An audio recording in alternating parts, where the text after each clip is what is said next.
What do we want to talk about tonight on current events is we want to talk a little bit about the church and what's going on in the church in America and show you a little things of the sabotaging that's going on. And I think that we're all aware that there's a major problem in the churches, and we sense it, we know it, we even see it in our own community. And so what I wanted to first go through is just a little bit of the parables that warned about how the church would be sabotaged and how the subversion would happen.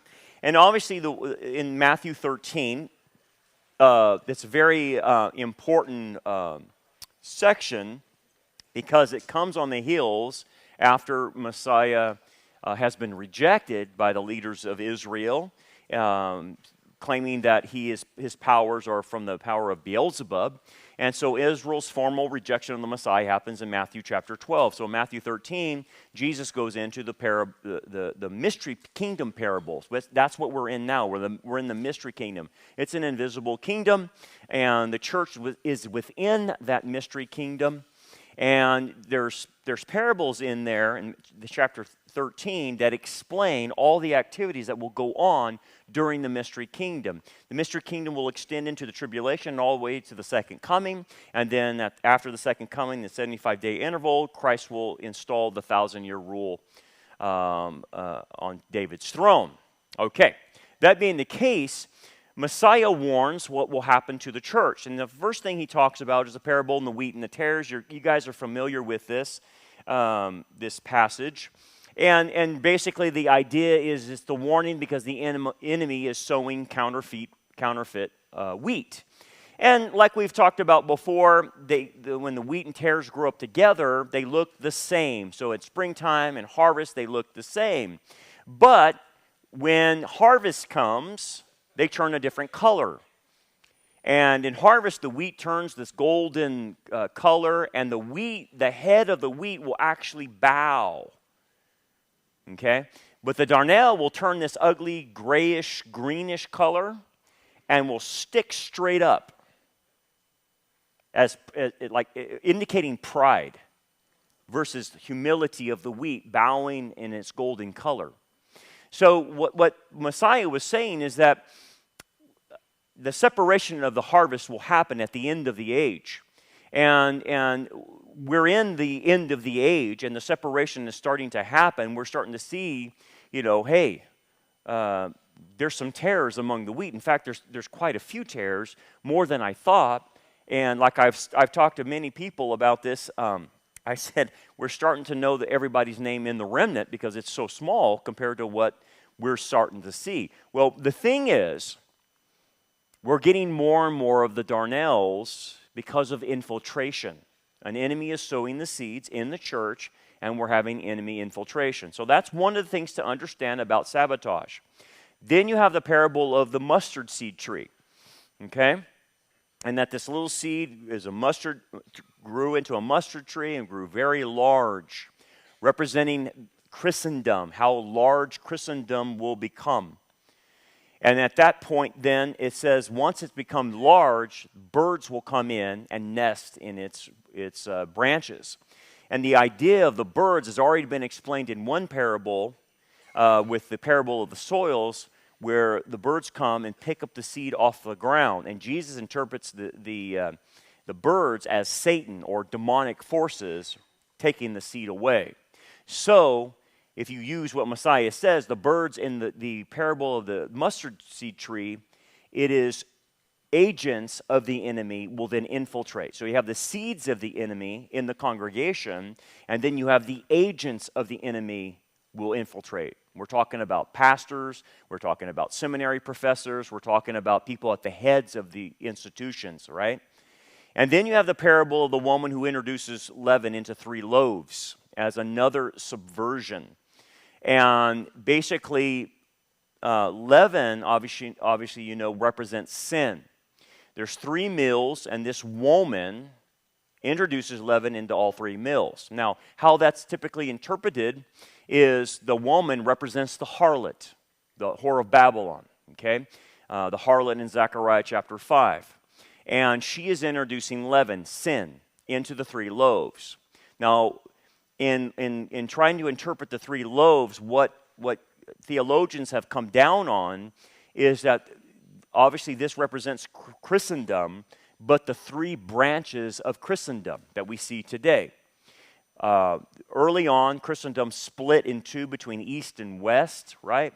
And so you have the Orthodox Church, and then you have the Roman Church, and then in 1517, you have the Protestant Reformation. So basically, in all of church history in the last 2,000 years, you have had a division of three in Christendom. You have the Orthodox, the Catholic, and then the Protestant. And what this whore of Babylon has done is she has introduced leaven or sin into all three branches of Christendom. That's what the parable is apparently teaching, okay? And what does this mean? It means that the enemy is conducting a misinformation warfare with us.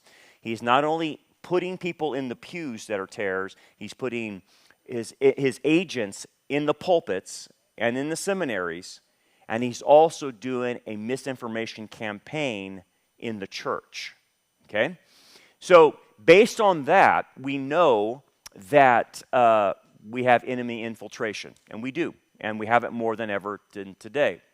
So just looking at the churches to know where we're at in prophetic history, the seven churches of Book of Revelation are basically interpreted three different ways based on what they say. The first one is you take the interpretation of what was happening in 95 AD to that particular church. Then you can look at it as an application to the churches at all time. All seven churches will exist at all time, okay? And then you can look at it in a chronological sequence as well, based on what all seven churches say in their passages. So that's why we end up with a church age ending in Laodicea. Now, if you notice, the Philadelphia element started about 1648 through 1900. And the Philadelphia element, if you read the Philadelphia element, extends all the way to the rapture. Because the rapture passage in Revelation 3:10 is given to the Philadelphia church of the promise that it will be removed before that great time. And so you have the Philadelphia element having a dragging effect to the very end, intermingled with Laodicea. Okay? So we're in the Laodicean era. That's where we're at. And there's a lot of things that are going on in Laodicea until the rapture of the church. Okay. That being the case, let's understand a few things from Laodicea's standpoint. Revelation 3:15, he says to the Laodicean church, I know your works, that you are neither cold nor hot. Now, this is typically mistranslated, especially in Reformed circles, because they refuse to understand, most people refuse to understand the geographical area of Laodicea and what was happening with the two rivers that fed into Laodicea. Because if you knew the geography and the river system, you would know exactly what Messiah is trying to say. So the idea of cold and hot does not mean you're hot means you're on fire for the Lord. That's wrong, a totally wrong interpretation. And cold does not mean I'm unsaved, I'm cold to the Lord, I don't want anything to do with him. That is not what's happening at all based on the river systems. So the river system is in the Lycus Valley. Laodicea is right there, and you have the can't pronounce it today, Hierapolis, and the Colossae. Colossae is where the cool mountain snow-capped peaks would drain into the Lycus River Valley, and that water would be fresh, would be pure, and would be drinkable. That's what how you got your water is from that snow-capped area of Colossae. Okay, so the cold water was meant for refreshment, for drinking. Then you go to Hierapolis, and there that river was a hot spring. And that river fed all the way into Laodicea as well. And you would go to Hierapolis and you have the mineral baths and the hot springs, and it would be therapeutic for your muscles and therapeutic for your skin and all kinds of stuff. So both rivers were a blessing. Okay? So then what happened is the two rivers actually came together and met right before they hit Laodicea. And when they met, it ruined both aspects, because the cold water that was good for drinking was now lukewarm, and if you drank it, it had the mineral content from the mineral water, and it made you vomit because the mineral content was so high. So it was lukewarm, it made you want to vomit, so it wasn't good for drinking. And now that the cool water cooled down the hot water, it wasn't therapeutic for your muscles or for your skin ailments either, because it got diffused. Okay? So based on that, when Messiah says, I know your works, that you are neither cold nor hot, he is referring to usefulness. The cold water for drinking is useful. The therapeutic water for the hot springs is for my muscles. Both aspects are useful. I wish you were one or the other in usefulness. But you're neither. You are lukewarm.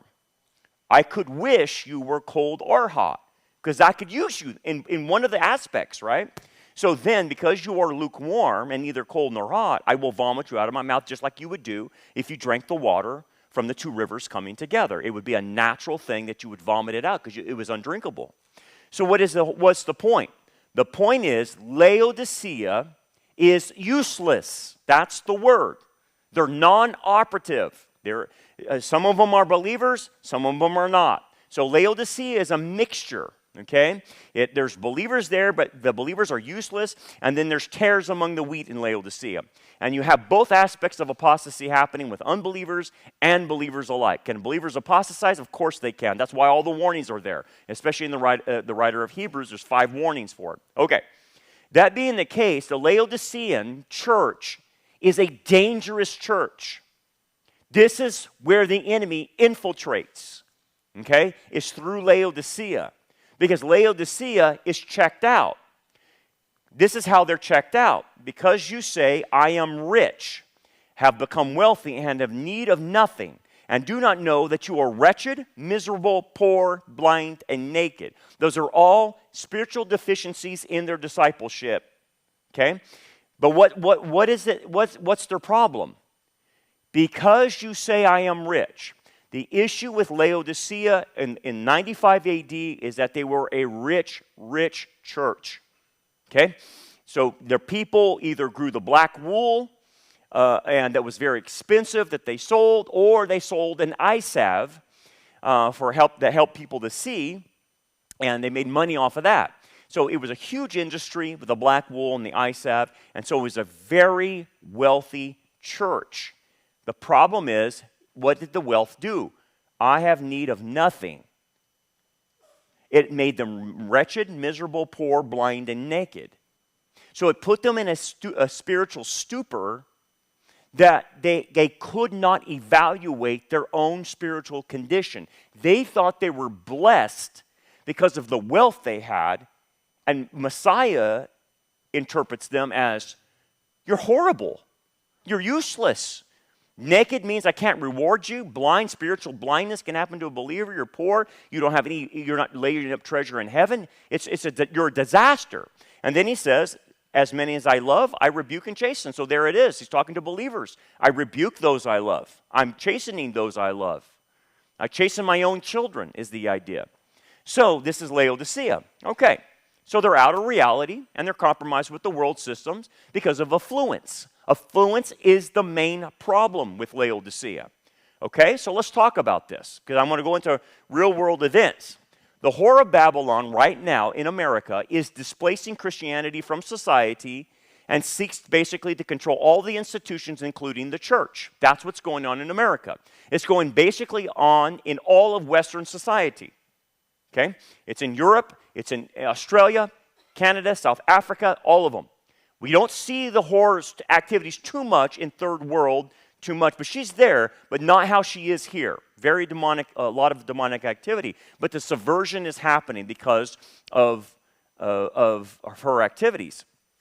Okay, so you have affluence being the problem. Let's talk about this.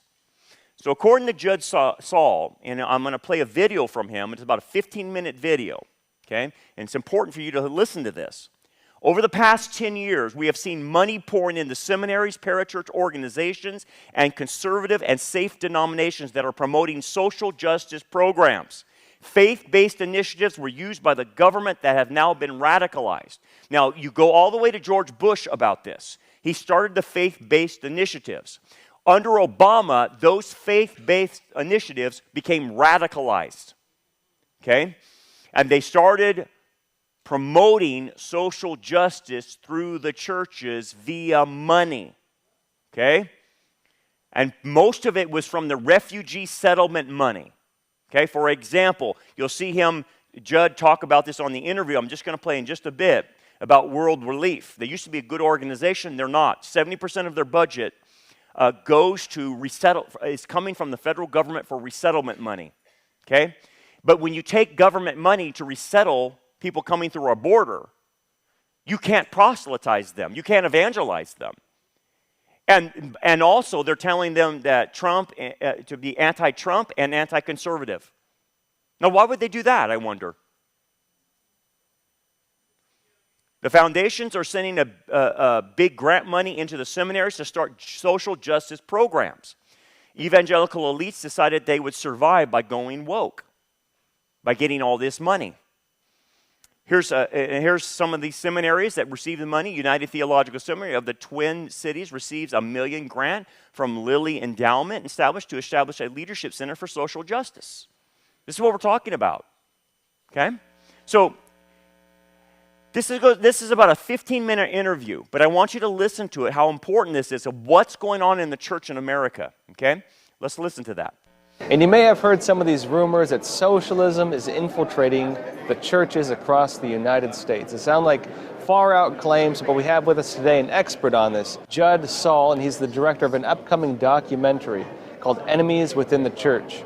So, Judd, it's a real pleasure having you on Crossroads. Thank you for having me on, sir. And for those of you not familiar with his work, he and Trevor Loudon, who's a contributor to the Epoch Times, did the previous documentary, Enemies Within. And so this is a continuation of that focus, exposing how socialism and different radical movements have infiltrated church organizations. So I want you to tell us about what's going on, just as a brief overview. Well, what got us onto the subject was right after we got done filming Enemies Within, I come back to my home in Iowa, go to my church, and our pastor from out of nowhere starts preaching a social justice sermon. And I called up Trevor immediately. I said, there's something going on here, because obviously I know all the red flags, I know all the right talking points, going, this is really bad. And so Trevor and I started doing some digging, and what we started finding out was that over the past 10 years, we've seen kind of the spigots turned on of money just pouring into seminaries and parachurch organizations that are now starting social justice programs. They're spreading cultural Marxism, mixing it with theology, and they're putting it in not liberal churches, but into what people would consider conservative, safe denominations. And now these are pretty bizarre claims, but if you want to read some great research on this, I've done some research as well. There's a great book, Disinformation by Ion Mihai and Ronald Reichlak, which talks about how even as far back as the Cold War and the Soviets, they had infiltrated parts of the World Council of Churches and groups like that. What's shocking is that this would still be going on today. What did you find is going on today? What we find is going on today is, let's just say, the movement from the late 60s and early 70s. A lot of these young guys that went into college, they didn't go to the Vietnam War, they went into seminaries, and they were indoctrinated in leftist ideology. And they were pretty outspoken, when they could be in the early 70s. But then we had the Reagan Revolution, the moral majority. These guys went underground. They were doing their things underground, but when Obama got elected, you started seeing these same people and this ideology resurface. But then we started seeing government funding this effort. Government funding this effort, how so? Faith-based initiatives. So George Bush started the Faith-Based Initiatives program, getting churches and parachurch organizations involved with government to do good things. Well, what happens when you take that program and give it to the Obama administration? And so, in other words, these are different government programs that had been started under the Bush administration, but that under the Obama administration, you believe had been radicalized for other purposes. It's very accurate. And what we see a lot of funding that's pouring into these organizations is under the form of refugee resettlement money. So you have organizations, which used to be a really great Christian missions organizations, name drop an example, World Relief. They used to be a very strong ministry, used to do a lot of good work, and they used to present, as Christians, present the gospel. And they used to be able to proselytize. Now, 70% of their budget's coming from the federal government in refugee resettlement money. They're no longer allowed to proselytize, and they're now telling everybody that Donald Trump is bad. They're saying that conservatism is bad because they don't care for the refugee. They're using their dollars to then go into Christian organizations to advocate for refugee resettlement and anti-Republican conservative ideas. Well, that's pretty bizarre because, I know a lot of Christians who travel around and try to spread the gospel and things like that. Yes. And when they travel abroad, when they have these foreign missions, that's usually the purpose. It's to, do this missionary work. And you're saying that through these organizations, they still do the missionary work, but they're not allowed to actually do what they're supposed to be doing according to the Christian religion, which is spreading the gospel. They're not allowed to teach the Bible. And so we have some people that have sent us documents from inside these organizations where they're telling the people involved in the ministry, quit proselytizing, you're offending the refugees. In other words, that was what the church was doing, and that was the entire reason the church was doing that work. Exactly. Why are they doing it if it's no longer serving that purpose? Money. And they're changing theology to fit this idea that, well, as long as you're caring for the person, you're showing the love of Jesus, but if you're a Christian, showing the love of Jesus also means you tell them about the love of Jesus, not just say, okay, we're going to take a bunch of money in and resettle you and put you here without actually doing what you're supposed to do is by spreading the word. So that's been a big conundrum. One of the other things that we've seen that's absolutely insane is we've seen a couple of foundations that are sending big grant money to seminaries that have all started social justice programs within the seminaries. So somewhere during the Obama administration, some of the what we call big evangelical elites decided a long time ago that if we're going to survive as church organizations and as denominations, we got to get with the woke culture. So what's happening in seminaries right now is people that are studying to get their master's in divinity to be a pastor are no longer required to take hermeneutics courses to study the Bible. Now, what hermeneutics is essentially is here's a historical context of the Bible. This is who it was written to. This is why it was written. If you're going to become a pastor, you're no longer required to take a course in that. And so you're saying that basically, if someone goes to become a pastor, they have to go through these different colleges that can, affirm you as being legitimate. Right. But that the education system for theology has been subverted. Right. Instead of teaching hermeneutics and say, here's basic historical context of what the Bible says, they're now saying, well, here's the Bible. You take a course in studying the Bible through your cultural lens. You can interpret the scriptures through your cultural experience. And that's how you should interpret the scripture. It's based on your cultural experience. Instead of being based on more of a regimented, historically accurate version, it's based on whatever you want to make it, essentially. Is that accurate? That's correct. Yeah. Essentially what's happening is so when people say, oh, I'm going to send my kid to seminary, he's going to be a pastor, he's not actually coming out knowing how to study the Bible or know how to study any historical document. And then that guy's going and he's preaching to entire congregations. He's preaching to the entire congregations, and he's being taught that you need to preach the Bible through the lens of white privilege. That's what they're telling him. Yes, that. They're telling him that. We have seminaries now, Union Seminary. We found video of this. They had a whole seminar and had all these kids come into the chapel to get on their knees and ask for forgiveness from plants. They had to beg forgiveness from plants because of the damage that Americans have done to the environment. So this is widespread. The funding is in the hundreds of millions of dollars that's being dumped into this. The funding's from government or from government, from left-wing organizations that have now had partnerships with seminaries, and it's blowing up fast, and people have no idea how far they have advanced in such a short amount of time. And so you've explained to us different pieces. You've Yes. talked about government funding through these programs started under Bush and allegedly radicalized under Obama. You've talked about the education systems for pastors being subverted. You've Yes. talked about left-wing organizations financing these different programs that are giving money to churches to present them with different forms of narratives. Now, is this all being organized? Is this just is it just a mess? No. It's all very well coordinated and organized. And what we find is that so money might come from one large source, but before it gets to its final source, it goes through about 4 organizations before it gets to its final destination. And so there's a money laundering. It's a money laundering through nonprofits. But we've been tracking it. We've been tracking the money, and so where'd you trace the money to? We found a lot of money. I hate to use his name and say it, but we found a lot of money coming from Soros. George Soros. George Soros, the Open Societies Foundation. So what are some, now explain this to us, because some people might not want to listen to it. Okay, so it's great. Tell us how the money goes. So this is well documented, okay? It's already been documented and proven. So let's go back to refugee resettlement part of this. In an advocacy program, there's a group called the Evangelical Immigration Table. EIT is what they call it. This was started by the Open Societies Foundation.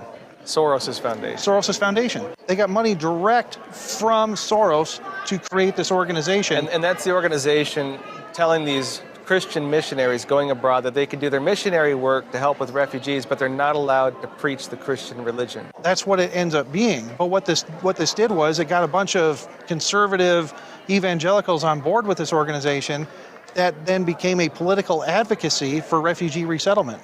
And everybody that's gotten involved with this isn't concerned, and they're telling people not to spread the gospel because it's offending refugees. And this is well documented. I mean, you can find out, you can look it up about Soros funding the EIT and all the people that are on board.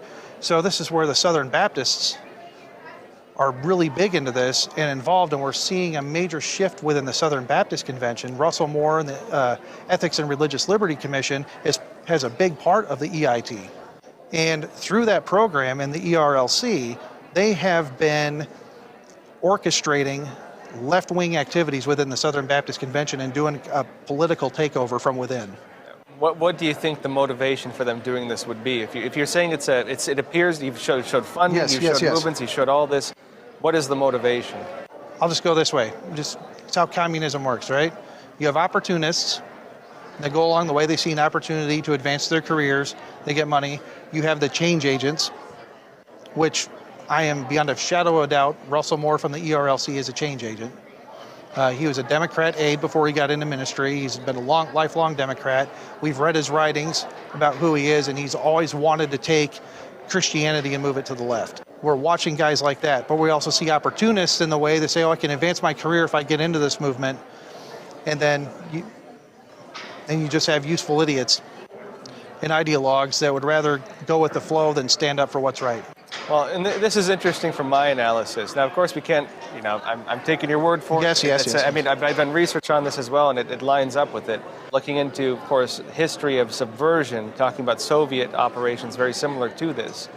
I talked about their subversion of the World Council of Churches. I talked about, of course, they went after the Catholic religion. They had all kinds of Catholic organizations. They promoted, maybe promoted liberation theology, which the Ceausescu regime in Romania used to spread communism throughout Latin America, and which got into the United States as well. And so it makes sense. And here was their thinking with this.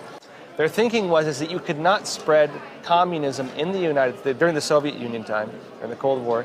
You could not spread communism in the United States because the moral values were fundamentally opposed to it. You had to first destroy the culture, destroy the beliefs, and destroy the values, because only then would the society be ripe enough to be, to become a fertile bed for these communist ideologies? Is this the same thing you're saying? It's the exact same thing. So let's just go take a step back. Who do the Democrats blame for the election of Donald Trump? Who? Yeah, evangelicals, probably. White evangelicals. Why would the sleeping giants of the sleeping giant of America? System, Why the silent voters? Why wouldn't you want to target that politically to achieve your objective? And that's exactly what we're seeing. So I'm going to drop another thing with the Southern Baptist Convention. We just found out recently that the vice president of their church planning network with the North American Mission Board incubated an organization called the AND campaign, A-N-D campaign, which is Christianity, Social Justice. And he's working with left-wing radicals to start a political dialogue group to get Christians to engage with socialists. And he incubated this in his church, and now this guy is in charge of the church planning network for the Southern Baptist Convention. And what we've been finding out is, if you're a young church plant and the North American Mission Board helps fund church plants, what we're finding out is, if you're not on board with social justice, if you're not woke and on board with this program, they're not going to give you money to plant your church. They're only funding churches that are friendly and moving to the left. Now, Very concerning picture you paint here. it's reality and it's truth, and a lot of people, it's gone under the radar, and that's why we're shedding. So a couple of things to think about that is there's a lot there. Here's the interesting thing. It is a communist takeover. Now, the thing is, when you say that, that's McCarthyism. It really is a communist takeover. Whether you want to call it progressivism or socialism or whatever you want to call it, it is, at the end of the day, communism, okay? And here's what you need to understand. When you study communism, okay, and you study demonology, they match. They absolutely match in their techniques, in their philosophy of life. It's anti-humanism, the whole thing. When you compare communism with demonology and what demons do, it is exactly the same thing. So when I use the term communism, understand that I'm coming from the background of studying theology from a demonology standpoint, and I'm looking at this political entity that's subverting the church, and I'm seeing the demons. It's demonic. And so now you understand that the highest levels of the denominations, remember, Rock Harbor, we started out Southern Baptist. We got out of the Southern Baptist because I saw this going on. I saw the subversion that was happening. And now I don't understand why anyone is a Southern Baptist at this point. They have been taken over. And I don't get it. But most of the denominations have been taken over, whether it's Presbyterian, USA, it's the United Methodists. I mean, they've been taken over, and the communists have got their hands in it. And the communists are working. You don't see the communism. What you see is wokeism, and you see the restraints off of immorality. It's just like, do whatever you want. And so, this kind of stuff, right? But here's what he was talking about. Like, we're gonna confess our sins to plants at Union Theological Seminary in Manhattan. This is what they're doing. Now, these are useful idiots, right? These are useful idiots. They don't know what they're doing. They just think they're woke and whatever. But let me show you something real quick. This is Russell Moore, okay? Listen to him talk to this guy and see if you can pick up the false theology, okay? This is the guy he was talking about in that video.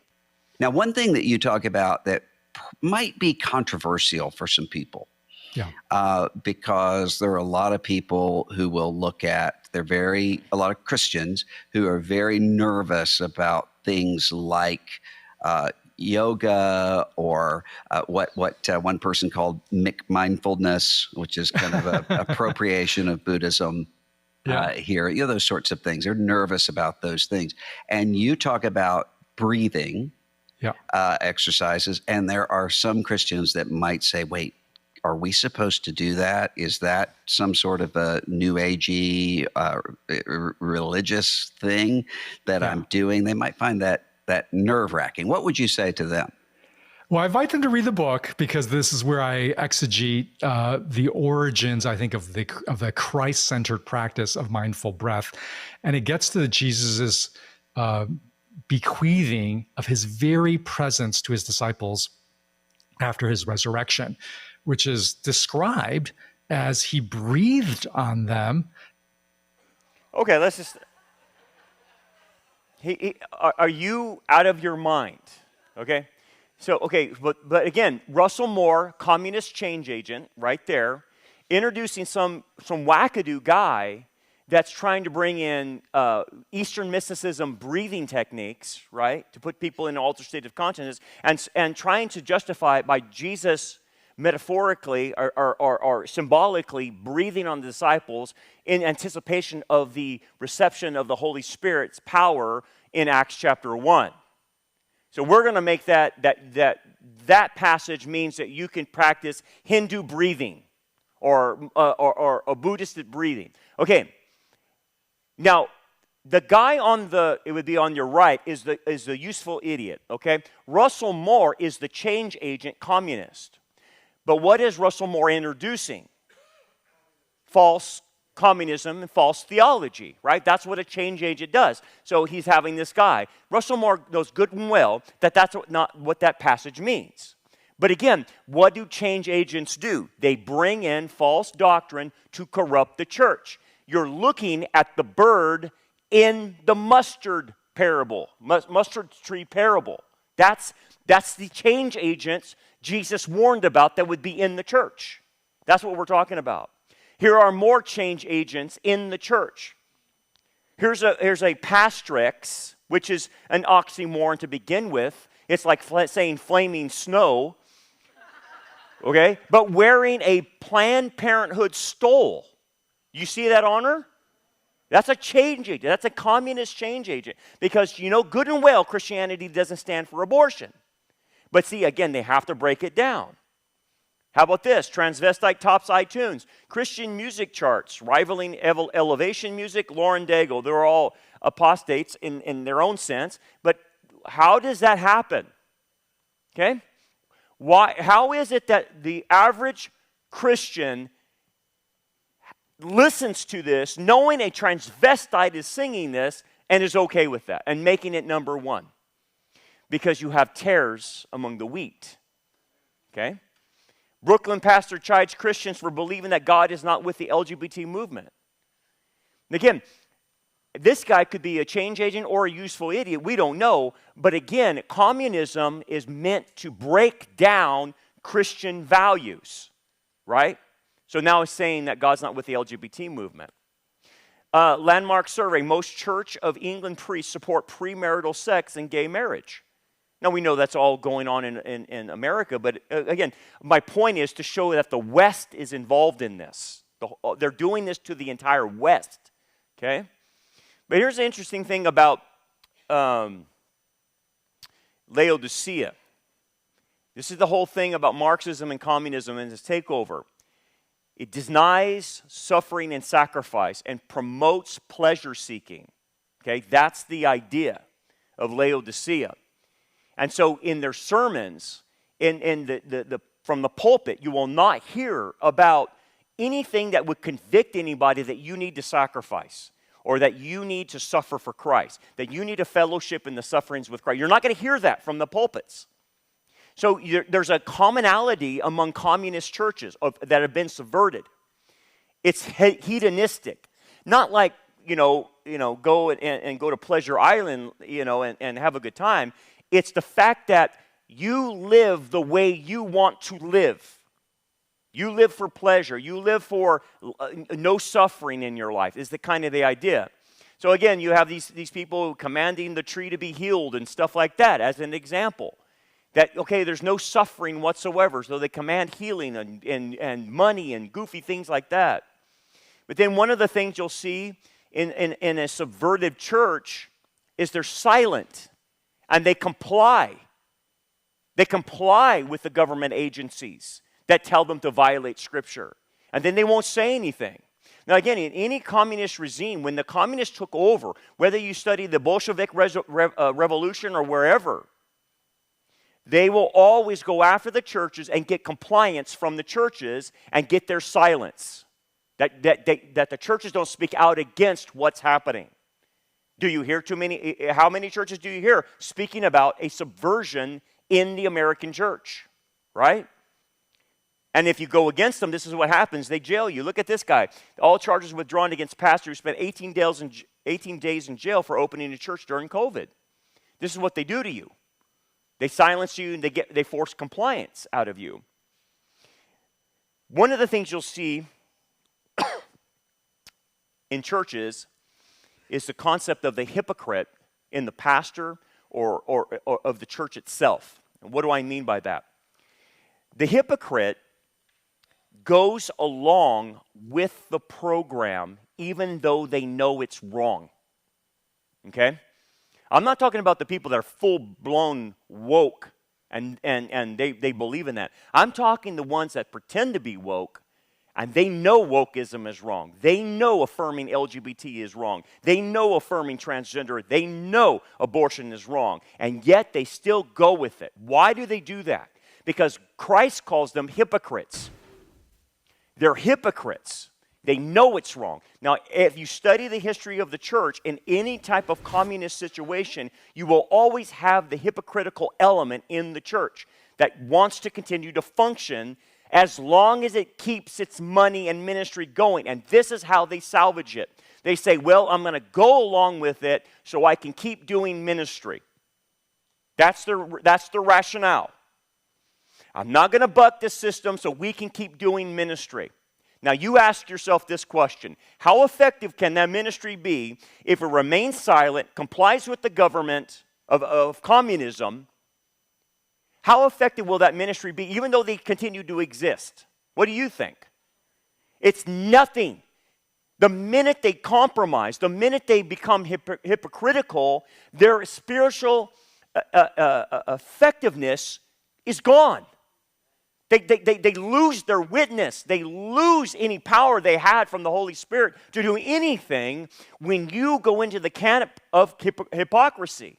And they'll do it for all kinds of reasons. Like the guy was saying, they do it for money. They do it to advance their career. They do it for position and power and prestige. And it's like, what kind of game are you guys playing? This is not some career advancement. That's why you take George Soros money. And you pretend that you want to evangelize the illegal immigrants or illegal aliens coming into our country, and you're going to evangelize because you know you can't. The government already told you, if we give you the money, you can't evangelize them. So who are you trying to kid? Oh, but remember, what does Laodicea, what's their big thing? Money. Laodicea is always about money, aren't they? And they have become wealthy, haven't they? And because of that wealth, and because of compromise, and because of going along with the government and whatever, taking PPP money or whatever you want to say, they're hypocrites. That's all they are, is a bunch of hypocrites. And I'm telling you, you're going to see more of this. Look at this. Groomer Pastrix, Jackie Lewis, children have a right to privacy about their sexuality and gender identity. Now let me ask you this. Do you think she's a believer, or is she going along with the woke program? I don't know. Maybe it's one or the other. But who in their right mind, whoever reads the Bible, thinks that children have a right to their own sexuality and gender identity apart from their parents? What person thinks like that? So you're either a change agent or you're a useful idiot. One of the two. But somehow you're going along with the program, aren't you? And what's happening here? What is the end game for the communists, for the church in America?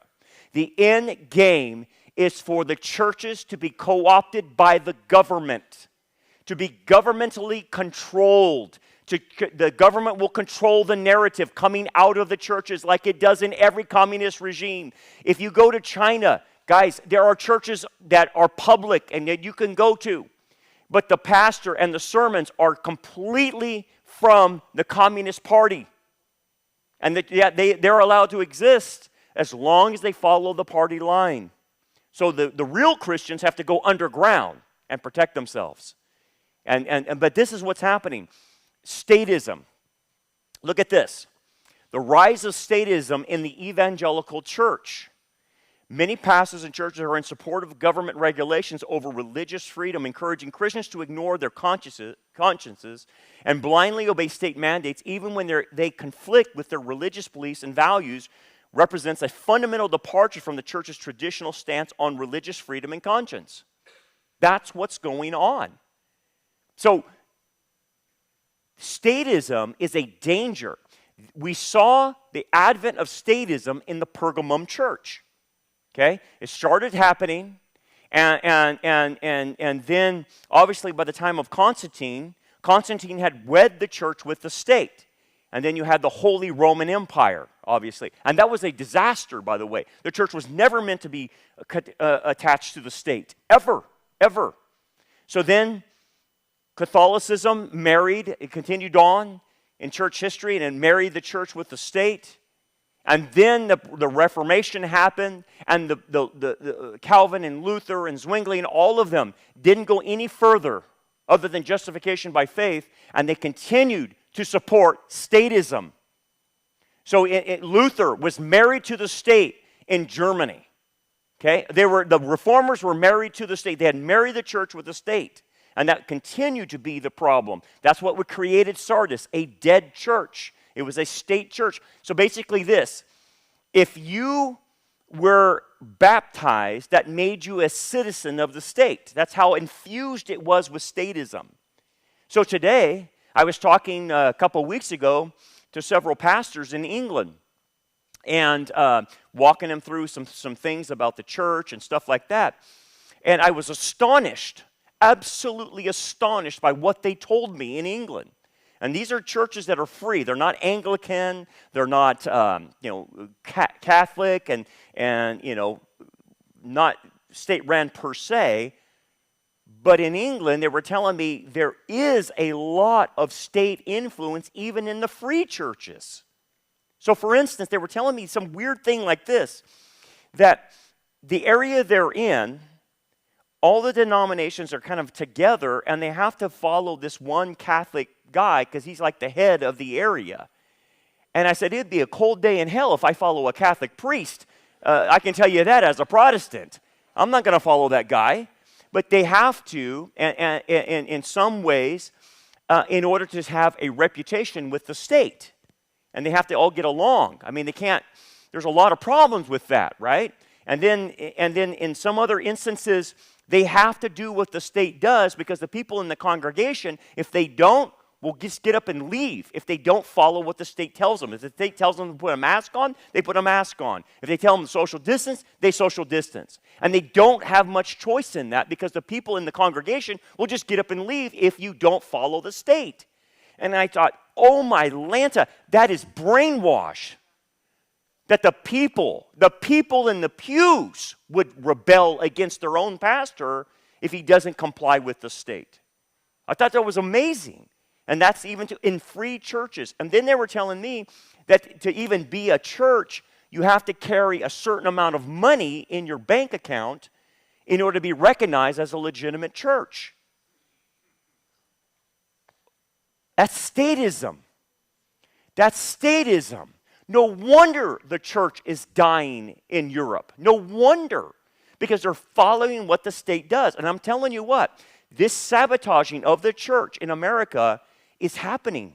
Statism is developing, and it's going to run the whole operation here. Now, what do? Well, I think the thing is, you have to see it, but it's like what the German pastors did. And it's like what the pastors did during the Bolshevik Revolution did.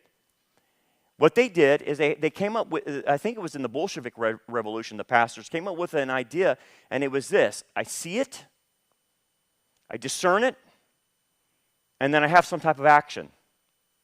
And that's how they functioned. I have to see what's going on, I have to discern what's going on, and then I have to do some type of action.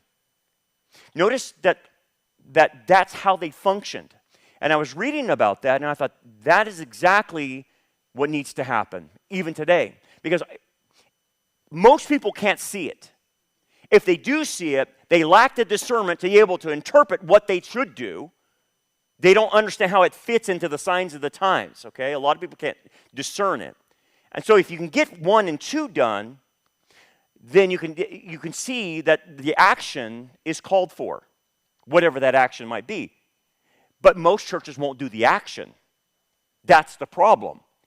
They might see it, discern it, but they won't do it. So here's an example. I can't remember the stat. I'm going off the top of my head right now, but I think Pew did the research or Gallup did the research on pastors, or maybe it was Barna. It was Barna, I think it was. And it interviewed pastors and said, do you believe you're living in the last days?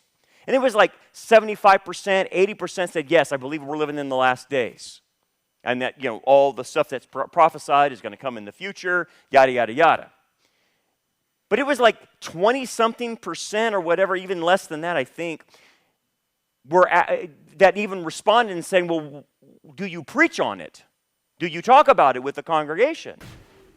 So out of like the 75 or 80%, only like 20% or whatever even said anything about it.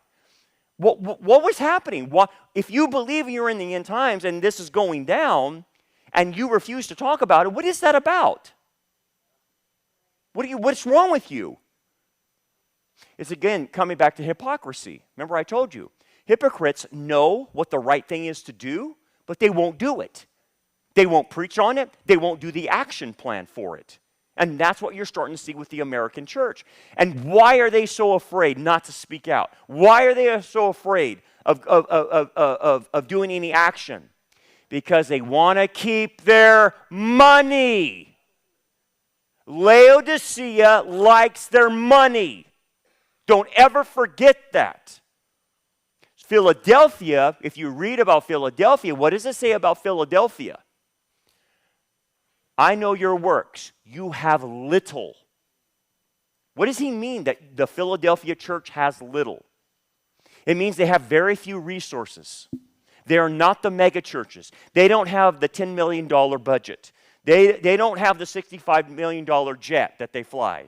Okay? They don't have all that. But the Philadelphia church is action-oriented. They get things done even though they have little resources. So don't forget that. The Philadelphia element is a hypocrite. They don't do anything about it. They see it, but they'll go along with the program. They're the ones that are going to stab you in the back. They're the ones that are going to sell you out. Remember, the Philadelphia element is what you're looking for. You're looking for Philadelphia believers. Like I talked about in the first part, in the first episode about agape love.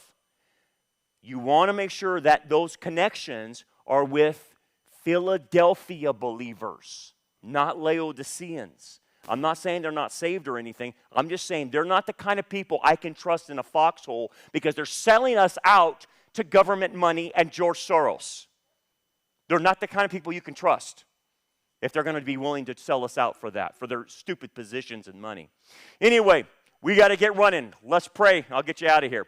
Father, thank you, Lord, for what we can learn tonight about the infiltration. You warned us about it. You told us about it. And here it is. We see it. It's happening right in front of our very eyes. Father, thank you for the Philadelphia element that we have here. Help us to connect to it and one another. Help us to watch each other's back and defend one another in this crazy, crazy world. Now bless us as we go. We pray in Jesus' name. Amen.